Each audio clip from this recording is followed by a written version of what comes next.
안녕하세요. 저는 서울에서 3살 된 딸아이를 키우고 있는 싱글맘입니다. 아이를 키우면서는 제 나이를 잘 안 헤아려보게 되는데 지금 가만히 생각해보니 저도 벌써 37살이네요. 오늘 유난히 힘든 날이었어요. 지친 몸으로 늦게 집에 돌아와서 혼자 홀짝홀짝 술 한잔 했네요. 엄마를 기다리다가 먼저 잠들었다는 아이 얼굴을 가만히 들여다보고 있자니 지금까지 살아온 인생이 주마등처럼 지나갑니다.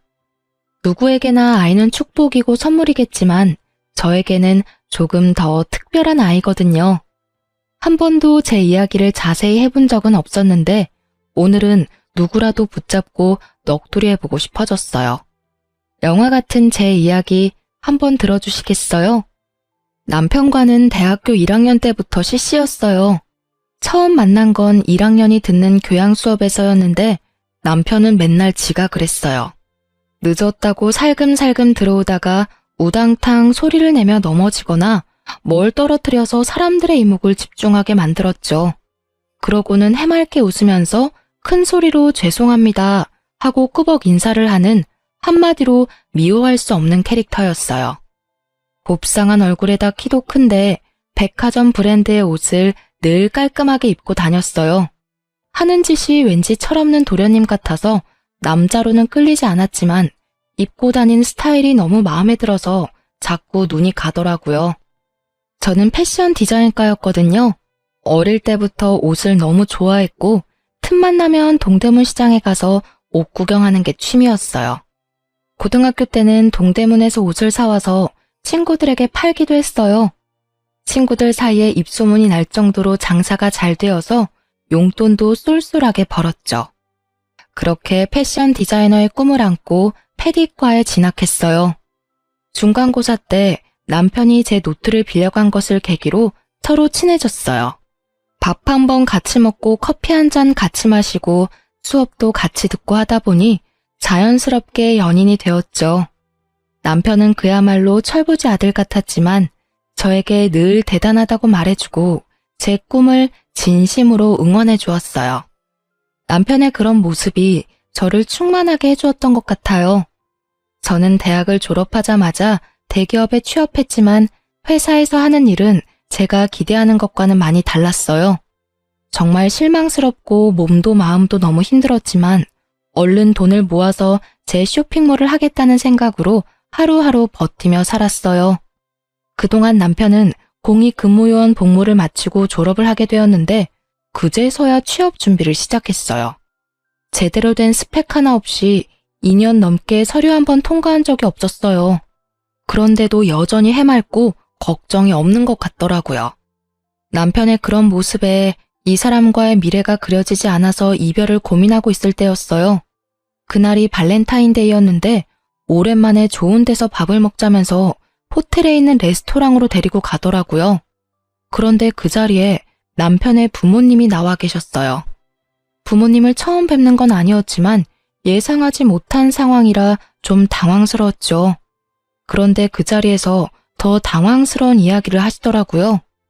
아무리 봐도 이놈이 취업하긴 글렀고 남의 밑에서 일할 수 있는 놈도 아니다. 그래도 우리 집이 어렵지 않으니 지 사업해보라고 뭘 하나 차려주고 싶은데 이놈 혼자 하라고 하면 하는 족족 말아먹을 걸 내가 안다. 오래 지켜보니 진이 너는 내가 이놈보다는 믿을만 하겠더라. 이 양반이 너희 사업 자금을 대주시겠단다. 우리가 도와줄 테니 진이 너 현빈이랑 사업 한번 같이 시작해보면 어떻겠니? 초기 자금으로는 모자라지 않을 만큼 지원하시겠단다. 너희가 이만큼만 나왔는데 더 미룰 것 뭐가 있니? 그냥 너희 결혼해라.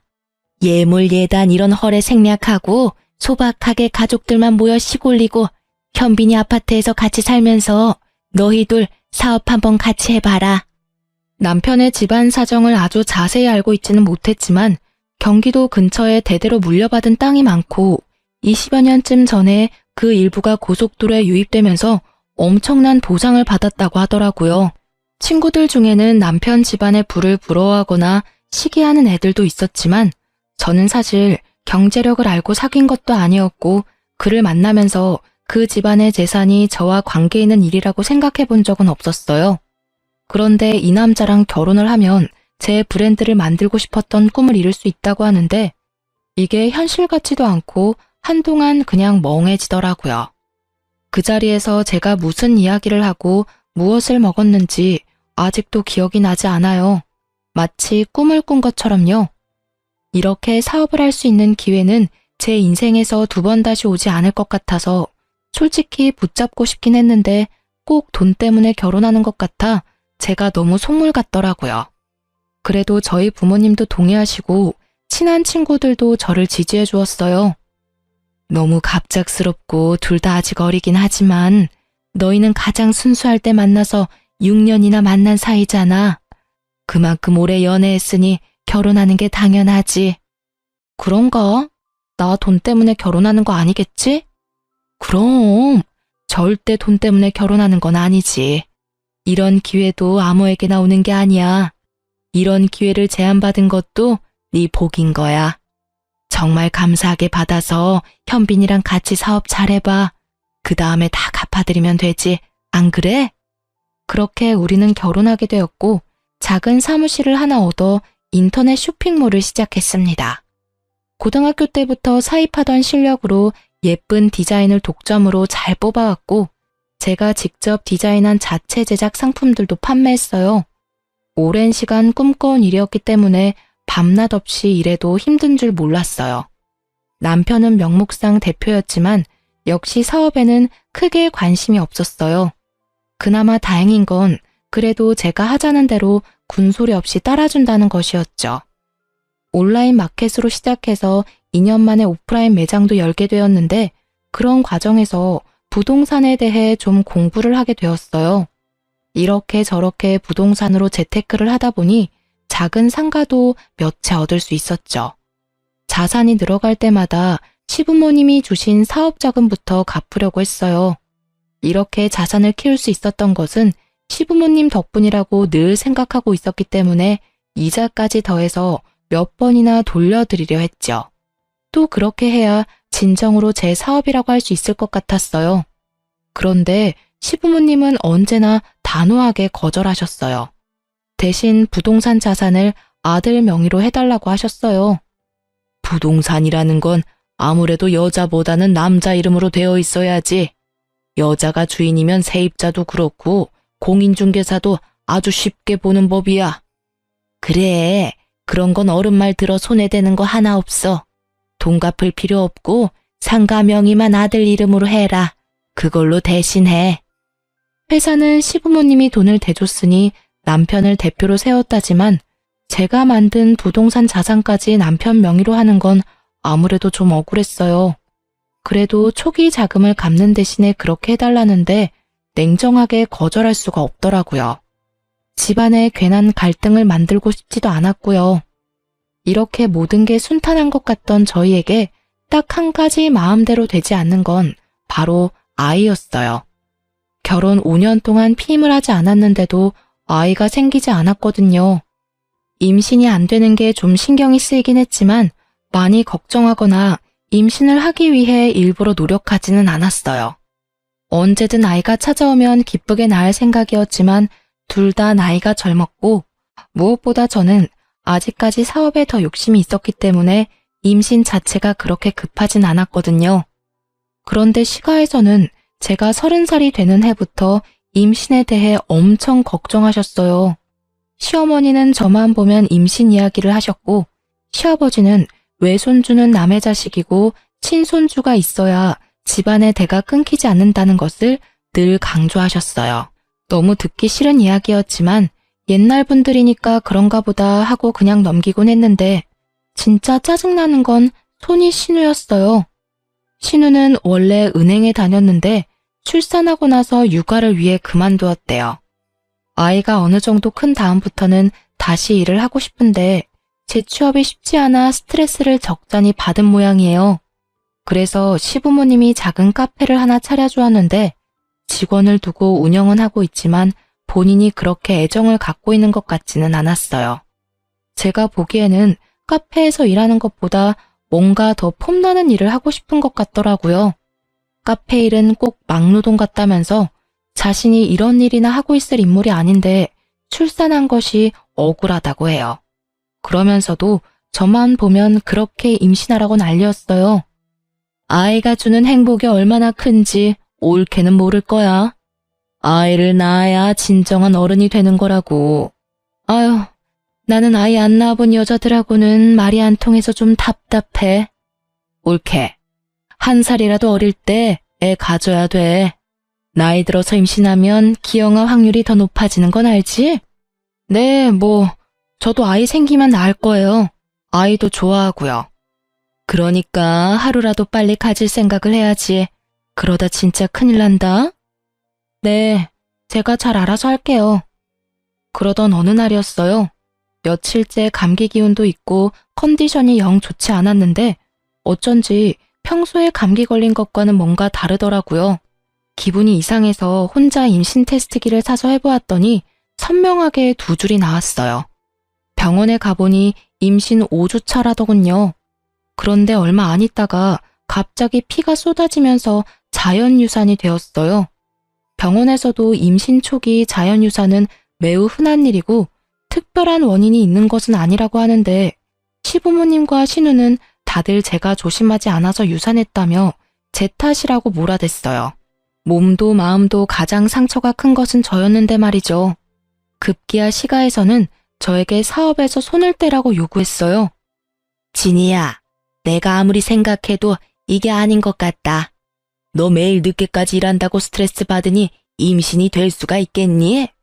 어렵게 생긴 아이도 그렇게 쉽게 떨어지는 거 봐라. 임신도 다 때가 있는데 너 이참에 그냥 일 그만해라. 네? 어머니, 일을 그만두다뇨. 제가 일을 안 한다고 바로 임신이 되리라는 보장은 없어요. 이제 시험관을 해야지. 5년을 기다렸는데 임신이 안 됐으면 더 말할 것도 없어. 당장 일 그만두고 바로 시험관 해.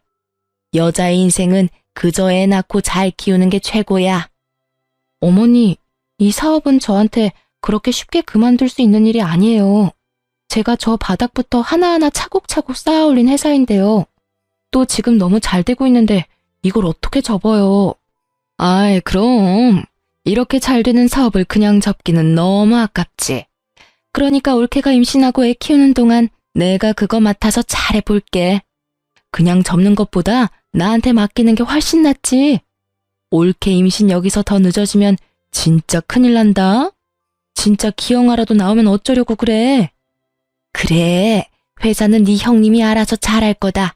얘도 보통이 아니거든. 너만큼 잘해낼 거다. 그러니까 회사는 걱정 말고 너는 시험관에서 임신할 생각이나 해. 늦게 임신하고 애 키우면 너 몸만 축난다. 늙어서 엄청 고생해. 이게 다 너를 위한 일이야. 가족들이 이렇게 한마음으로 너를 위해 다 도와주겠다고 발벗고 나서는데 너무 고마운 일 아니니? 진이야, 넌 진짜 복도 많다. 이런 시댁이 또 어디 있니? 온전히 나를 위하는 것처럼 이야기했지만 유산을 한 제 몸을 걱정해주거나 마음을 살펴주는 사람은 아무도 없었어요. 사업이나 임신에 대해서 제가 어떤 생각을 갖고 있는지는 물어보지도 않았고요. 제 생각 같은 건 별로 궁금하지도 않고 그들에게는 중요하지도 않은 것 같더라고요. 일방적으로 자신들의 생각과 계획을 강요하면서도 모든 게 다 너희를 위한 일이라는 말은 꼭 붙였어요. 괜한 분란을 만들고 싶지 않아서 그냥 생각해보겠다고 하고 그 자리를 피했어요. 만나는 일을 최대한 피하면서요. 그런데 어느 날부턴가 남편이 나서서 저를 설득하기 시작했어요. 아니, 설득이라기보다는 강요했다는 것이 더 맞는 표현이겠네요. 나는 항상 자기가 하자는 대로 다 하잖아. 나는 앞으로도 쭉 그럴 거야. 그러니까 이번 딱 한 번만, 진짜 딱 한 번만 엄마 말대로 하면 안 돼? 엄마 말이 아주 틀린 말도 아니잖아. 당신이 무슨 말 하는진 알겠는데 내가 임신이 안 되는 게 사업 때문이라는 건 도저히 납득할 수 없어. 임신이라는 게 혼자 하는 게 아니잖아. 우리 왜 임신이 안 되는지, 뭐가 문제인지 검사를 한번 받아보자. 그런 다음 시험관을 하든 뭘 하든 결정해도 되잖아. 그런데 다짜고짜 일을 그만두고 내 자리를 형님한테 넘기라는 건 말이 안 돼. 아니, 어차피 임신하면 일을 못하니까. 임신하면 왜 일을 못해? 그럼 우리나라에 일하는 여자들은 다 임신 못하니? 임신은 우리가 원할 때 우리가 결정해야 하는 거야. 사업도 마찬가지고. 아, 그냥 좀 따지지 말고 그냥 엄마 말 좀 들어. 그냥 놀고 먹고 살면 되는데 왜 그렇게 일 못해서 환장한 사람처럼 굴어? 엄마랑 누나랑 돌아가면서 맨날 나한테 전화해. 아주 지겨워 죽겠어. 아빠는 우리 집 대 끊길까봐 잠이 안 온대. 그놈의 대가 뭔지. 요즘 세상에 대가 끊기네 마네 하는 게 말이 안 되잖아요.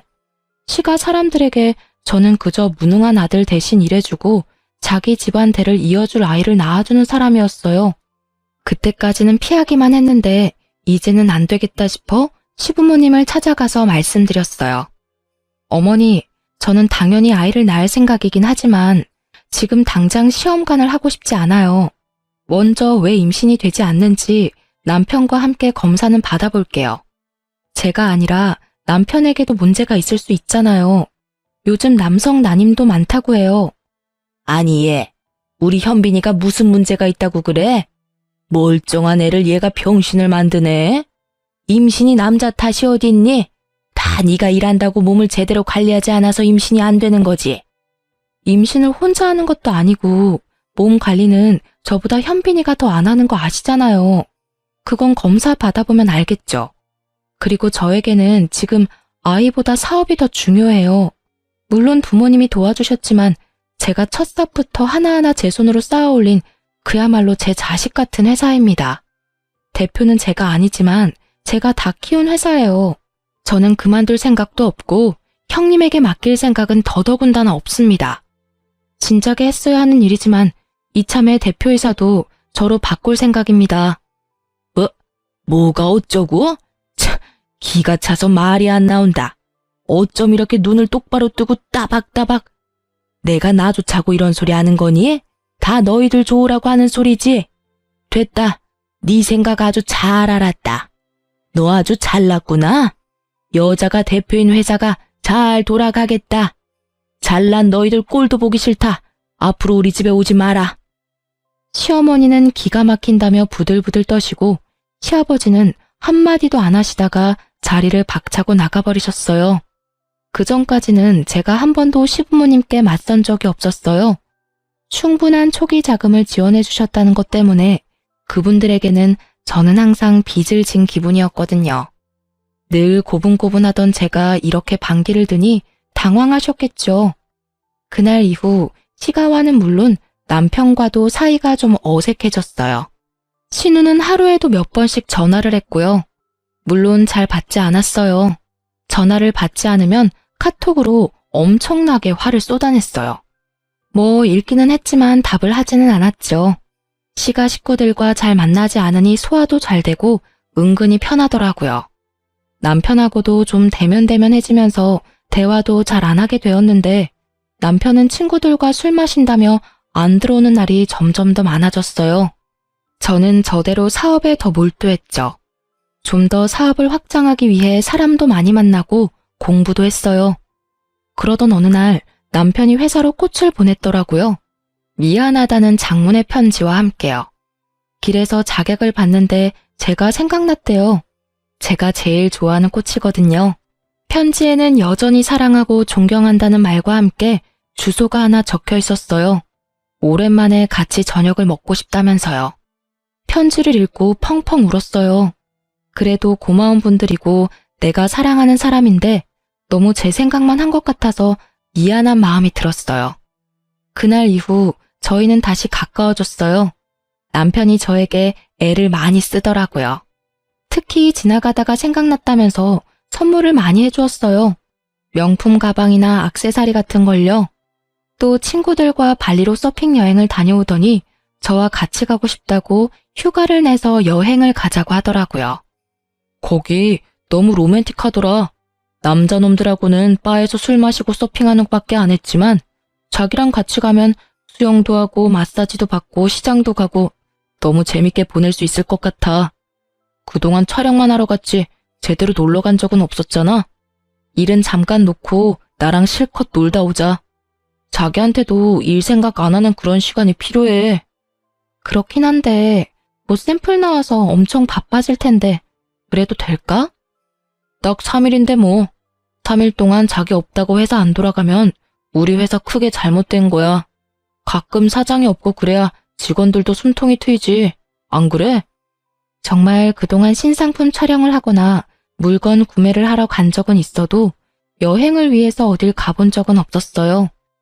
그렇게 남편이 강제로 끌고 가다시피 해서 3박 4일 동안 일 생각 하나도 안 하고 정말 놀다만 왔어요. 문득 남편이 갑자기 이렇게 잘해주는 게 좀 이상하다 싶은 생각이 들기도 했지만 어쨌든 그 순간만큼은 너무 행복했어요. 이제 시부모님한테도 내가 더 잘해야겠다 싶고 회사 대표 바꾸는 것도 그냥 두기로 마음먹었어요. 행복은 그렇게 오래가지 않았어요. 돌아오는 길에 공항 세관에서 가방 검사를 받았는데 남편 가방에 제가 산 것들과 똑같은 것이 하나씩 더 들어있었어요. 면세점에서 산 팔찌도 똑같은 것이 하나, 현지에서 산 화장품도 하나, 시장에서 스타일이 독특해서 사온 원피스도 똑같은 것을 샀더라고요. 이게 뭐야? 왜 똑같은 걸 샀어? 아니, 그런데 언제 샀어? 자기야, 그러니까 내가 이거 설명해 줄게. 이거 누나 주려고 산 거야. 누나가 자기한테 좀 화가 많이 났더라고. 내가 풀어주려고. 누나한테 선물을 해본 적이 없어서 뭘 사야 할지 잘 모르겠는데 자기가 워낙 안목이 좋으니까 똑같은 거 사면 되겠다 싶었어. 그런데 자기는 누나 별로 안 좋아하잖아. 괜히 기분 나빠할까봐 내가 그냥 몰래 샀어. 말 안 하고 사서 미안해. 아, 그래? 그랬구나. 그럼 나한테 말을 하지. 형님한테 더 어울릴 만한 걸 골라줬을 텐데. 누가 봐도 신우에게 어울릴 만한 것들이 아니었어요. 심지어 원피스는 사이즈도 맞지 않았고요. 평소 남편과 누나의 사이가 나쁘지는 않았지만 그렇다고 저 몰래 선물을 사서 기분을 풀어줄 정도로 다정한 사이는 아니었어요. 일단 알았다고 하고 넘어갔지만 이상한 기분이 들더라고요. 저 말이 안 되는 거짓말 뒤에는 누나가 아닌 다른 여자가 숨겨져 있을 것만 같은 직감이요. 남편은 저에게 더 애를 쓰더라고요. 선물 공세에 이어 술이 얼큰하게 취해 들어와서는 괜히 마사지도 해주고 생전 안 하던 집안일도 자기가 한다고 까불다가 엉망진창을 만들어 놓았어요. 이런 남편의 노력이 어쩐지 순수하게 느껴지지 않았어요. 뭔가 더 있을 것 같은 심증은 있지만 확증이 없으니 제가 괜히 이상한 의심을 하는 건 아닌지 혼란스럽기도 했고요. 그러던 어느 날 제 차가 리콜이 되어 남편 차를 잠깐 쓰게 되었어요. 우연히 남편 차의 글로브 박스를 열었는데 거기에 못 보던 핸드폰이 하나 들어있더라고요. 손에 들고 잠시 고민을 하다가 전원을 켜보았어요. 그야말로 판도라의 상자를 열게 된 거죠. 다른 여자와 나눈 뜨거운 대화들, 친구들이 아니라 그 여자와 다녀온 여행, 누나에게 준다던 선물의 인증샷까지. 남편의 외도를 너무나도 적나라하게 내 눈으로 확인했어요. 남자가 바람을 피면 오히려 집에 와서 잘해준다고 하더니 그 모든 것이 바람 피면서 저에게 쇼한 것이더라고요. 그날 밤에도 술을 마시고 늦게 들어왔는데 한 손에 꽃다발을 사들고 왔더라고요. 꽃다발 따위 쓰레기통에 처박고 싶은 심정이었지만 일단 물 한 잔 떠주고 이야기 좀 하자고 했어요. 왜? 무슨 일 있어? 얼굴이 왜 그래? 어디 아파? 병원 갈까? 저는 말없이 차에 있던 핸드폰을 내밀었어요. 남편의 눈이 2배는 커지더라고요. 이거 어떻게 자기가... 아니, 이거 내 거 아닌데? 이거 뭐야? 다 봤어. 그동안 쇼하느라 엄청 힘들었겠다. 발리에서 산 선물들 누나 준다더니 내가 아는 누나가 아니던데? 형님이 알면 서운하겠다. 남편은 어쩔 줄 모르고 동공이 마구 흔들리더니 갑자기 핸드폰을 집어던지고 골프채를 들어 물건을 때려 부셨어요. 왜 남의 물건에 허락도 없이 손을 대고 난리야. 아무리 부부라도 프라이버시가 있는 거 아니야? 내가 너 이래서 너랑 사는 게 정말 숨 막혀. 너 나 무시하잖아. 너 우리 엄마 말도 안 듣고 누나 전화도 안 받고. 내가 둘한테 얼마나 시달리는 줄 알아? 너는 너무 너 혼자 잘났어. 잘난 너랑 사는 거 나 진짜 힘들어. 오, 그래? 그랬구나. 나는 나만 너랑 사는 게 힘든 줄 알았는데 너도 그랬다니 다행이다. 이제 그만 살면 되겠네. 이렇게 마음이 잘 맞을 줄이야.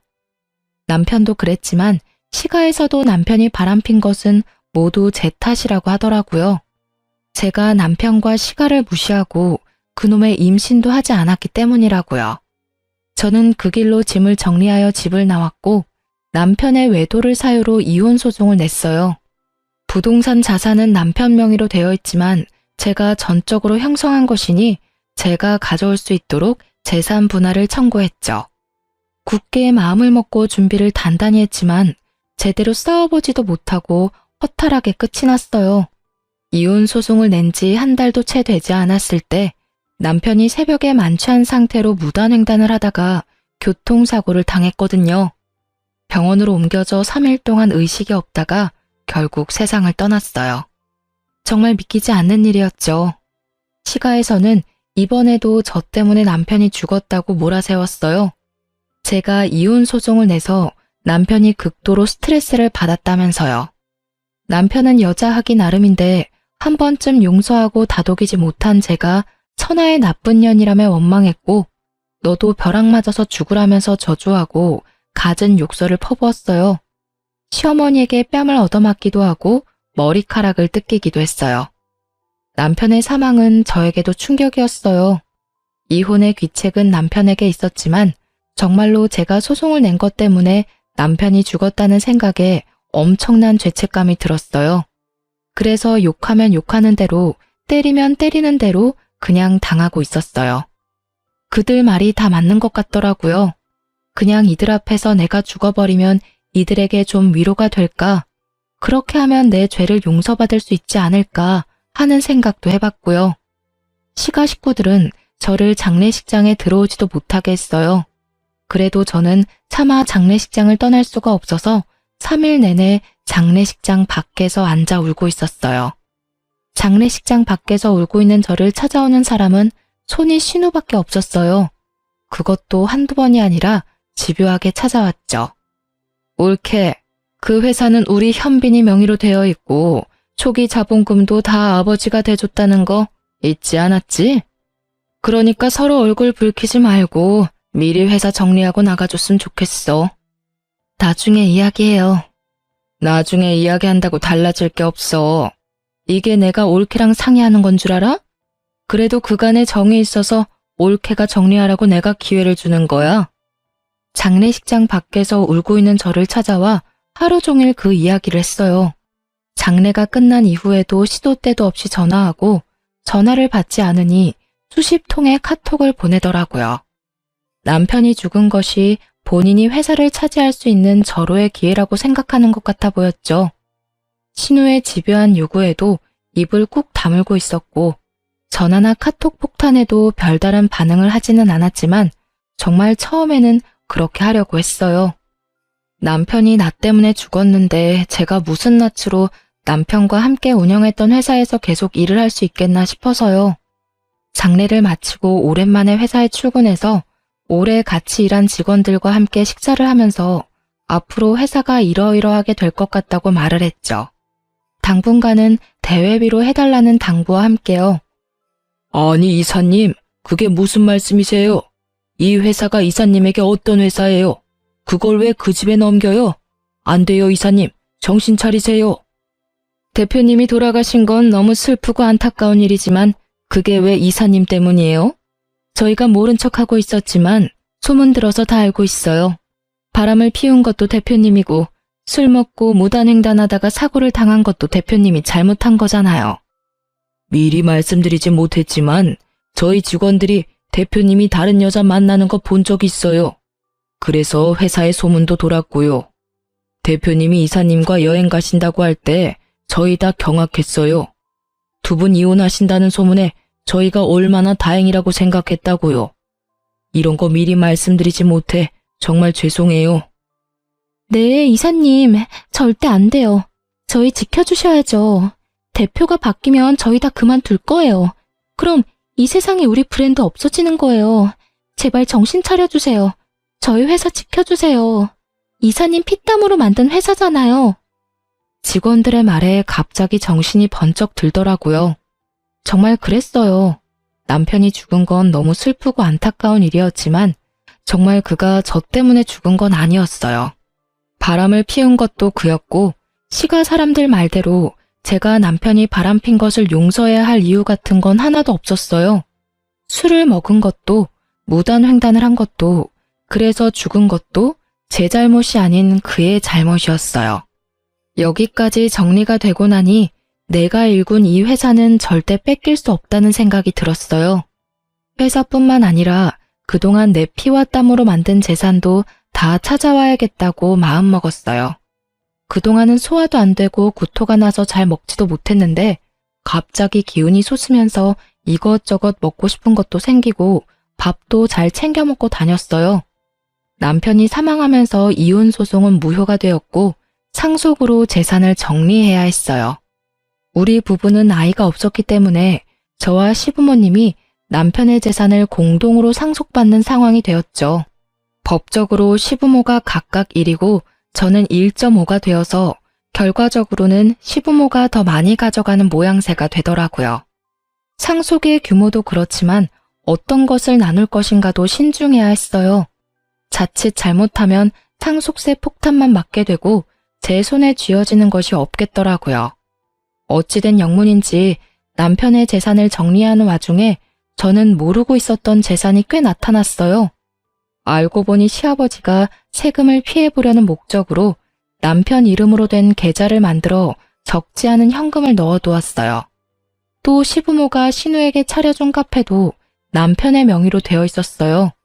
부동산은 남자 명의로 되어 있어야 한다는 것이 시아버지의 신념인데 본인 이름으로 하자니 세금이 걸리고 사위는 남의 자식이니 못마땅하고 자기 자식인 아들 이름을 걸어둔 모양이에요. 이 재산들은 현빈이도 잘 몰랐던 내 재산이다. 내가 만들어 온 재산이란 말이다. 이건 네가 손댈 수 없다. 네 상속분에서 이 부분은 다 우리에게 돌려놔라. 내 아들이 너 때문에 죽었는데 이런 것까지 네가 다 가져간다면 그게 사람이겠니? 인두껍을 쓰고 어떻게 그래? 마음 같아서는 한 푼도 안 주고 쫓아내고 싶건만 평생 놀고 먹는 것밖에 할 줄 모르는 사람이었어요. 이 사람 앞으로 된 재산 다 제가 만든 것들입니다. 긴 말하지 않겠습니다. 법대로 하시죠.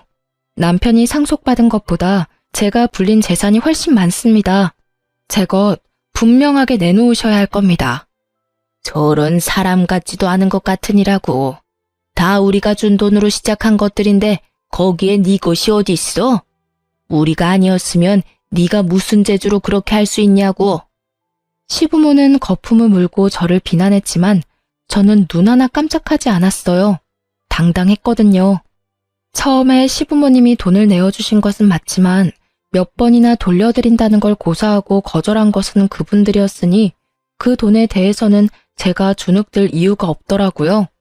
사실 결혼 생활 내내 뭔가 빚진 것 같은 기분 때문에 저도 시가에 적지 않은 노력을 했어요.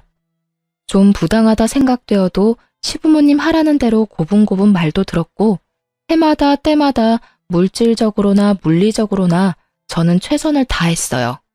더군다나 밤낮으로 일해서 재산을 만들었고 매일 놀고 먹기만 하는 한량 같은 남편의 재산까지 제가 착착 불려주었잖아요. 저에게 수고했다 절을 해도 시원치 않은데 계속 비난만 하는 그들에게 저도 더 이상 당하지 않을 거라고 마음을 굳게 먹었죠. 제가 기여한 부분들을 증명해서 재산을 가져오기 위해 변호사를 고용하고 소송을 준비했어요. 변호사가 대리를 하지만 그래도 소소하게 신경 쓰고 자료를 찾고 준비해야 하는 일도 너무 많았죠.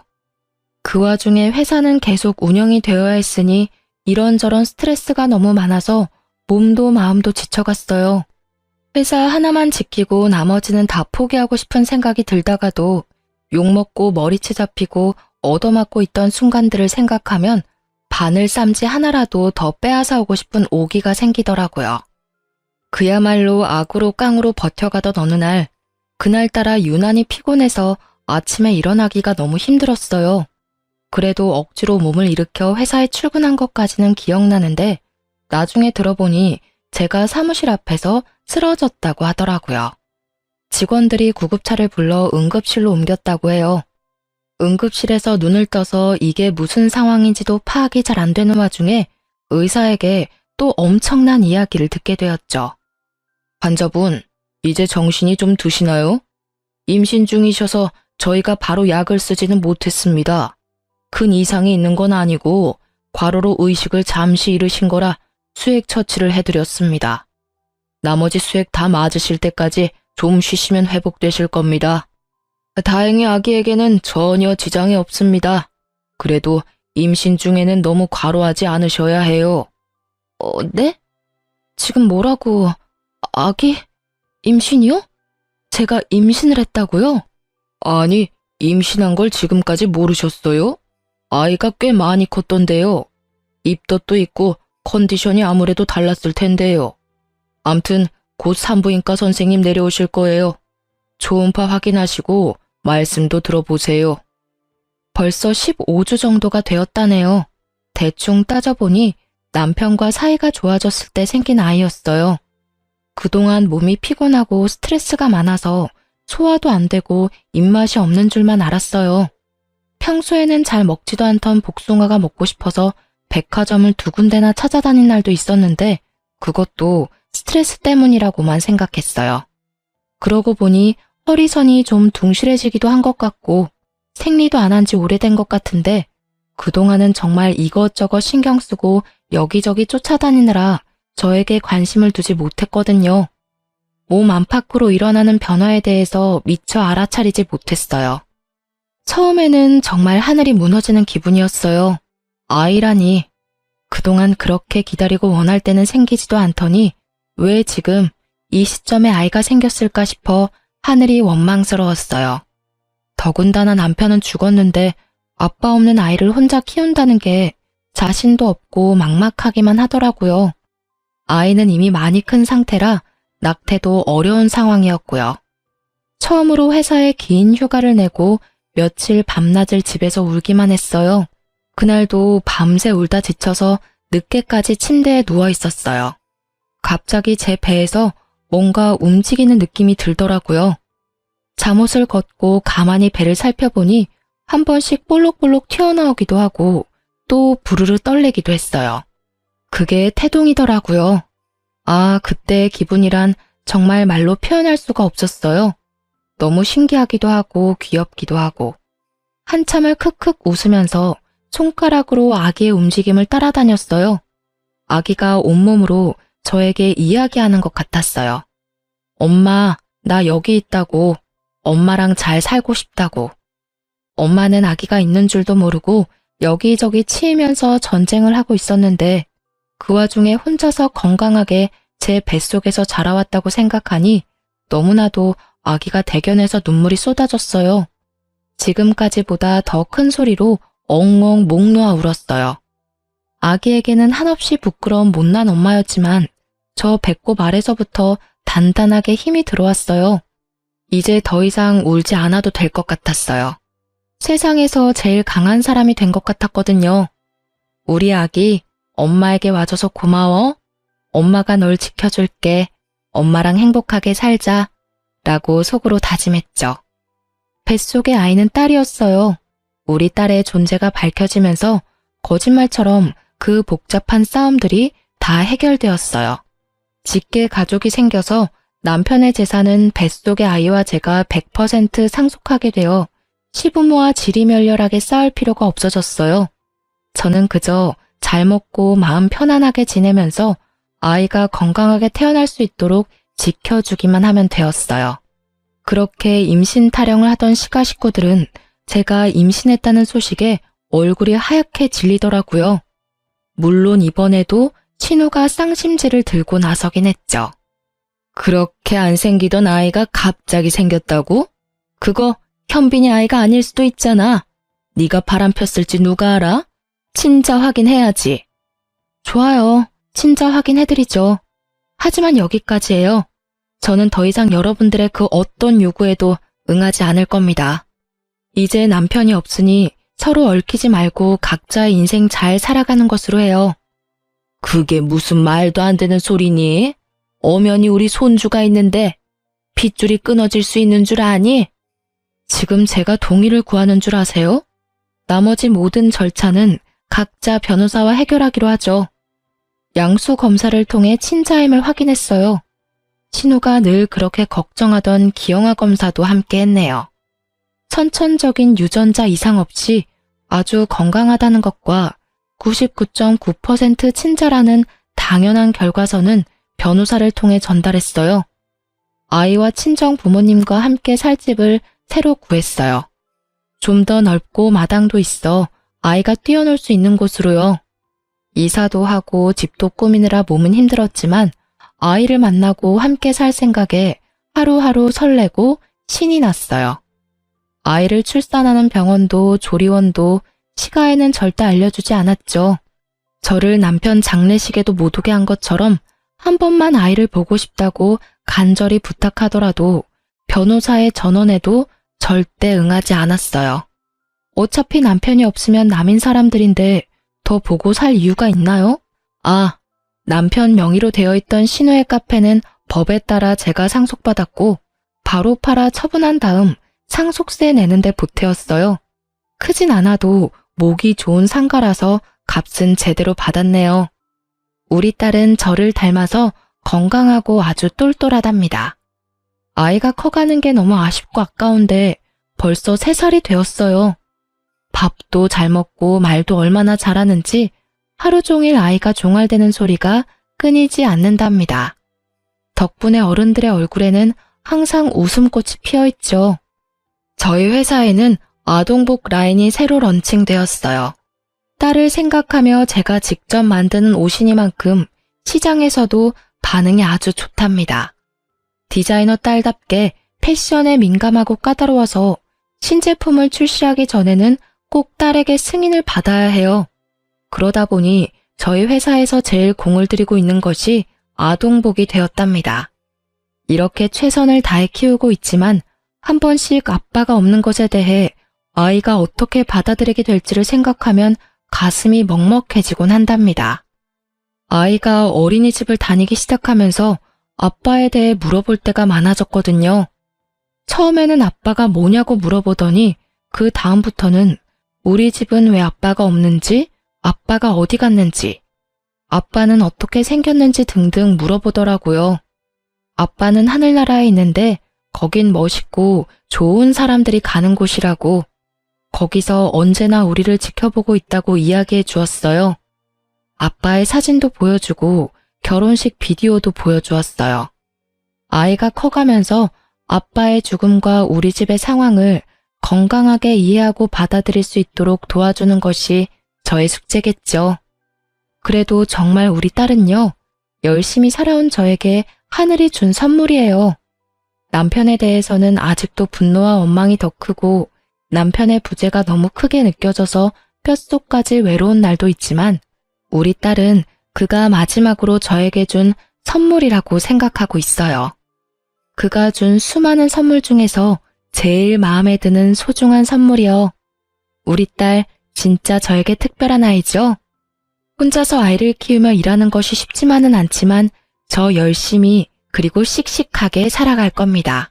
그래서 우리 딸 보란 듯이 잘 키울 거예요. 여러분, 저 응원해 주실 거죠? 지금까지 제 사연 들어주셔서 감사합니다.